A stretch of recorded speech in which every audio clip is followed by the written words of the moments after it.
Hello. Three hot topics for today are going to be physics and conformity, expired rhetorical strategies, and more circus shenanigans. So I watched a really cool video from Sabine Hosfender today. She basically has a physics channel.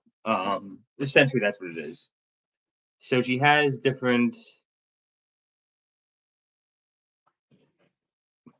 opinions in orthodoxy. Her basic premise for her show is basically that the physics of orthodoxy, by pursuing ideas that don't have any evidence for them, like string theory, are actually holding physics back. And it's not specifically just string theory she's going after. She's going after the use of mathematical models to say nothing. So, if you know anything about math, you have a series of dots. You're well aware that you can have an infinite number of lines that can go through all those dots. You can have lines that go straight through them, squiggly, or squiggly squiggly. And her argument is basically we're spending so much time just adding different line combinations that can fill in the dots that we're not actually just giving any funding to ideas that could actually bring us further into the future. So it's basically conformity preventing progress through the use of establishment, through the use of the establishment. That's funny because that's very, very similar to the political situation we used to have in the West from the 70s to 2010 or 2020. And it actually carried the same timeline. So the political establishment was formed in 1970 and started going bad in 1970, 1980. And then they took over everything and started yelling at anybody who disagreed. Physics, same timeline. 1970, 1980, they started getting these people who started making everything mathematical without actually having explanations of why things happen. You need to give the why. You can't just give a million different mathematical equations that say, Dory, this could work. No, explain what's going on. Nothing, things are complicated. Nothing is that complicated. And I've actually kind of I've met a few reasonably smart guys who are math guys. They tend to be Russian. They're really, really good at math and they think, oh, well, you just have to understand the math. You don't understand the math, you don't understand anything. It's complicated because only I can understand how complicated everything is. Inevitably, these people go down whirlpools where they say stupid and stupider stuff using the math, but they think they're smart. And that's the issue. And it's interesting to see this because it's kind of like we get so wrapped up into politics about what the conformity is, what establishment is, all that kind of stuff that it is very useful to see the same pattern taking place in physics. Physics is supposed to be non-political, right? It's not supposed to be about like Republicans and Democrats. No. Instead, it's even worse because at least in politics, you have the conservatives actually can like organize themselves and have some kind of directed attack against the premises of liberalism. In physics, there's no countervailing force. There's no organized group of people who are trying to take pot shots at the establishment. And meanwhile, the establishment could just give their full efforts to just shoot down the opposition to anything they say. And they got the money, and they got the power, and you only get to that position if you have agreement with the group. There are some exceptions. There are some people who've kind of broken through, but for the most part, they're just scattered individuals. So while in politics you have some kind of organized faction of resistance, a rebellion, if you will, in physics and other academic only areas, you don't have a countervailing faction. I don't know how you fix that. I think what's going to fix that is basically going to be the end of academia. And you can already see that where people are having academic discussions on YouTube, on Discord, in companies like Tesla or Palantir, where they're basically just skipping over the entire academic establishment and saying, you guys aren't getting stuff done. You guys are so stuck up your own butts, you're not going to actually figure anything out. We're just going to go around you. That's why all the best academic discussions right now are not taking place in academia. They are taking place on YouTube or other social media sites. So it's funny, politics might end up revolutionizing physics in the long term by creating alternative institutions to discuss ideas. That might be physics. So maybe expect a physics revolution in about 20 years. Maybe. That's a long-term prediction, no idea from mine. So expired strategies, thinking about ham-fisted ways of knocking down the opposition. Let's talk strategies. I am not going to tolerate anymore, or don't care about anymore. Racist. I don't care. Call me a name. I don't care. The word means nothing. Fascist. Don't care. Authoritarian. Don't care. Sexist. Don't care. Homophobic. Don't care. Transphobic. Don't care. Anything that just kind of tries to limit me to a particular box and just label me something, I reject out of hand. I don't care. Your argument means nothing. And I think this is where a lot of the fight is. Charlie Kirk's death and assassination was a turning point for the conservatives. But I think some of the changes that he's triggering, conservatives were waiting for a just because. So what's a just because? A lot of times you have to make a change or you want to make a change.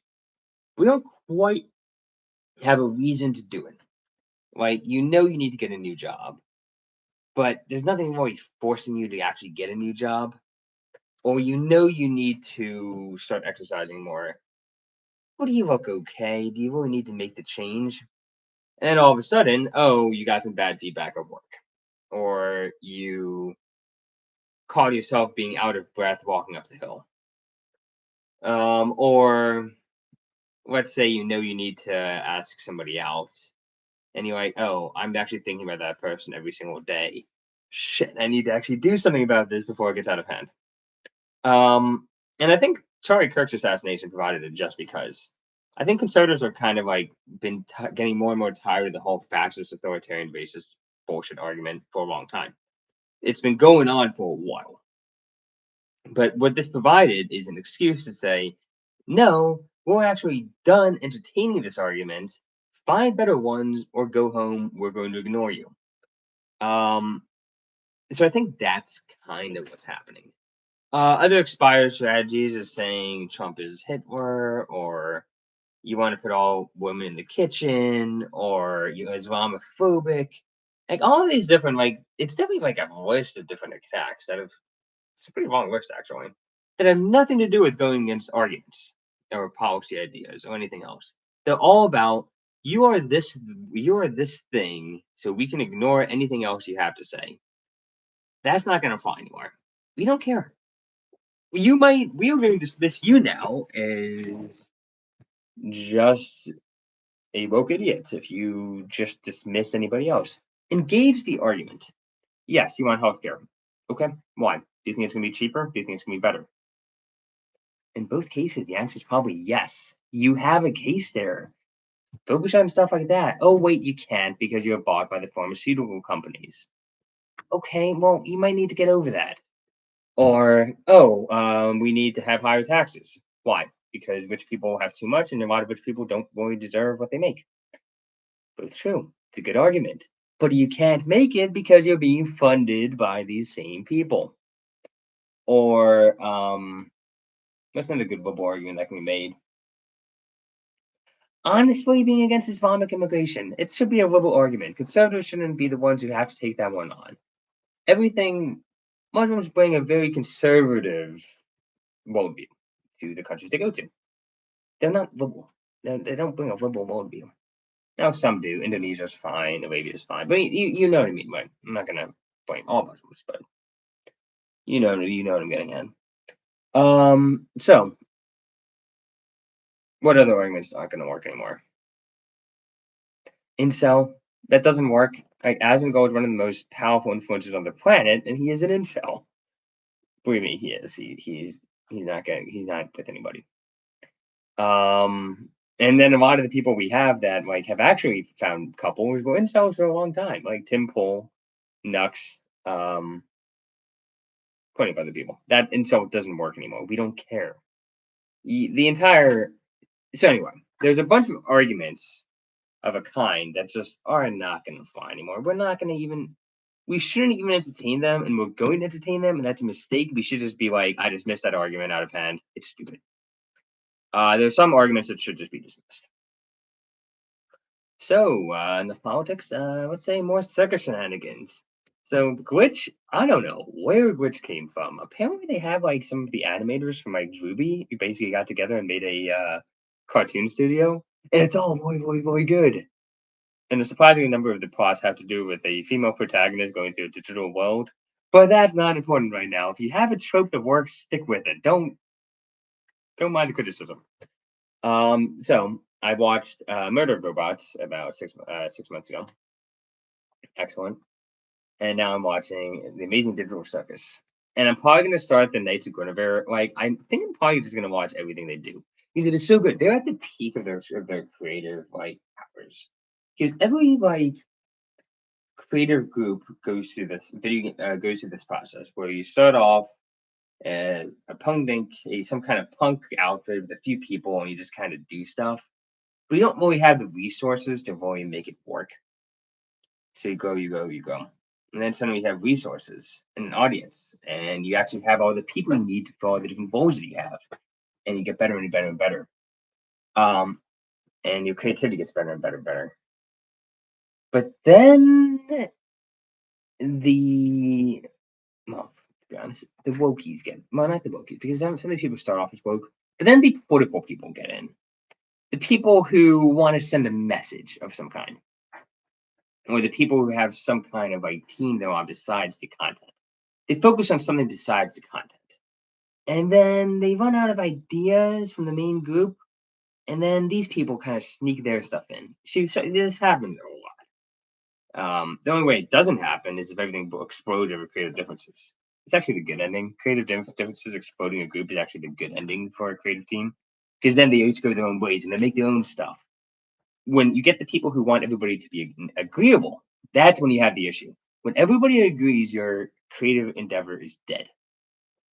So this happened with Pixar, it happened with Disney, it happened with a lot of video game companies where they just start being agreeable with each other, and then everything falls apart.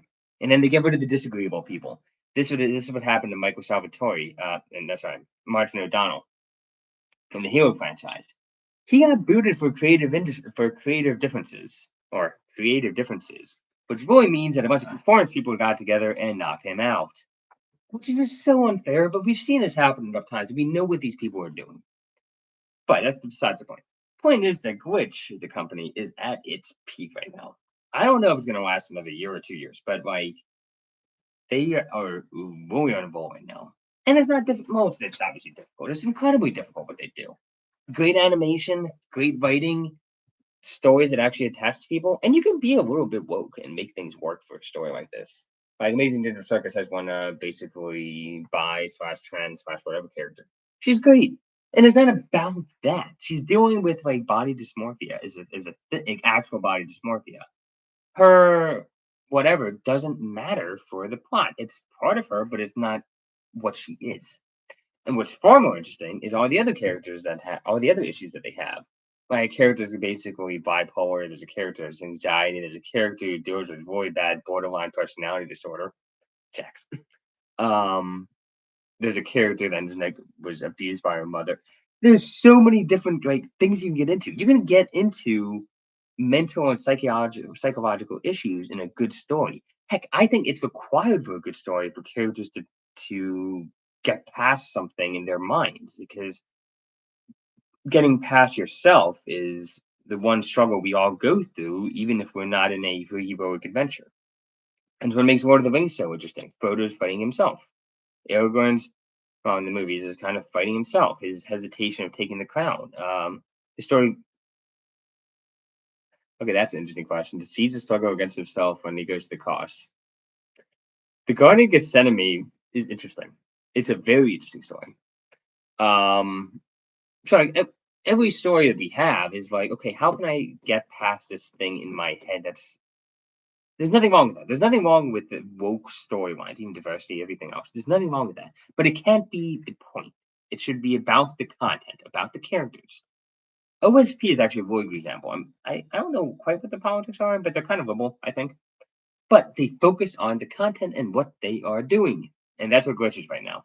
So, go watch some cartoons because they're great. Anyway, cheers.